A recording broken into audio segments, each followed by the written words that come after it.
Alright, so today we're going to talk about the different types of traps that you have. This isn't going to be a very in-depth video. We will basically just cover what I would consider the three main types of traps. I suppose there are more than three, but the three main types that you're going to use. We have the foothold trap, the dog proof, and the Conibear / body gripping. So we'll start with the foothold trap. There are, I would say, four types of footholds. You have the Coilspring, which is powered by the coiled springs.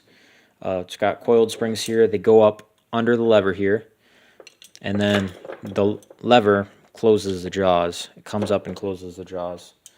So these are probably the most common and the most affordable and the easiest to find. And then we're not necessarily going to discuss the advantages or disadvantages, pretty much just the kinds.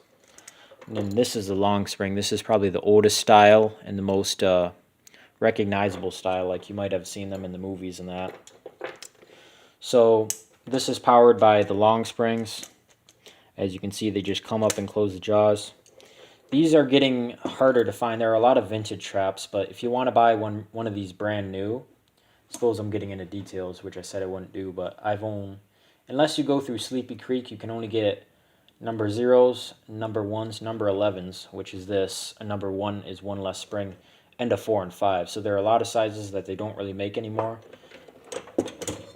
And then this is a jump trap, which is also called an underspring trap because the spring is on the underside. And this base here is also spring steel. So you would essentially depress that, and that is what powers the jaws. These are no longer made anymore, as I have said. So that's all the footholds. I suppose one more thing we'll touch on is this is a closed jaw trap, as you can see, and this is an offset trap. Offset is primarily for bobcats, foxes, coyotes.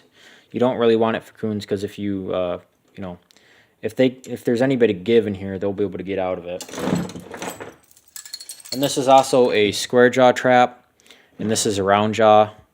It's mainly personal preference as far as the difference goes. Or I mean, as far as there's not much of a performance difference, it's pretty much personal preference. And then here are what I would consider to be the fourth style of foothold traps. These are Stoploss traps. These are designed for muskrat because they are notorious for tearing their leg off.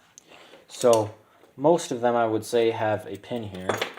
So imagine it fired on the leg.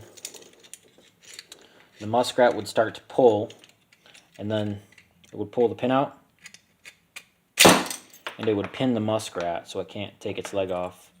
A lot of them have pins like that, and the idea is that, if you didn't have a pin, it might throw the muskrat out of the trap before it fully closes. However, this loop does not have a pin, but I believe their logic is it's pushing it onto the spring so its foot would still stay in the trap, is what I believe they were thinking. And I have no doubt that I don't believe this would throw it out of the trap. I imagine the leg would end up in this corner, but it would not get out. So those are the main types of footholds. And then this is a dog proof. The advantage of this versus a foothold trap, I'll talk about the application of the foothold.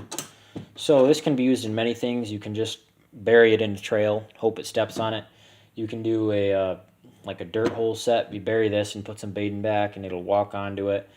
You can also use this on floats, and it'll drown the animal when it jumps off. You can use this on slide wires, so when it catches an animal, it'll slide one way into the water and drown it. These are very versatile. And a dog proof is primarily pretty much designed for raccoons, but you can also catch possums.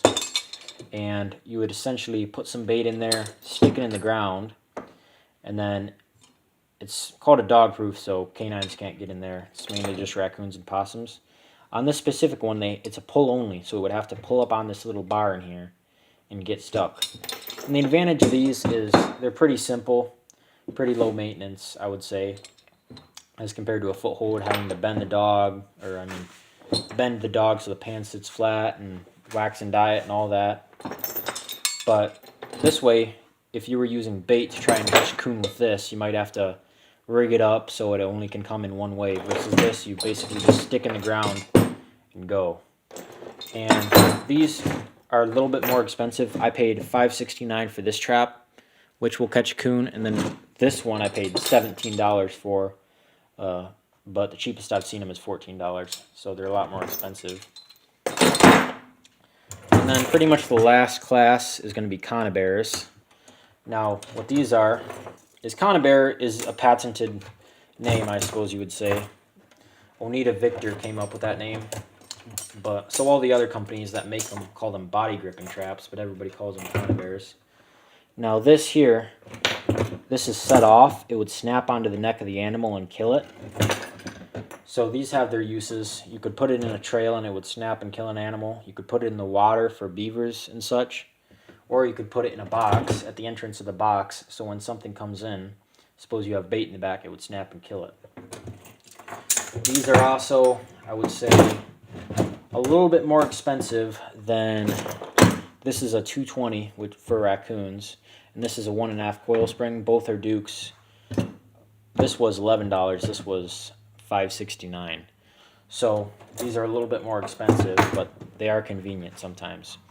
So that's the 3 broad classes of traps, and we just went a little bit into depth, not much about how you would use them. Of course, if we talked about everything there is to know about how to use them and differences, this would be a half-hour or longer video. So this is just the basics for somebody who's just getting into trapping, doesn't know what kind of traps there are, doesn't even know how exactly you would use one.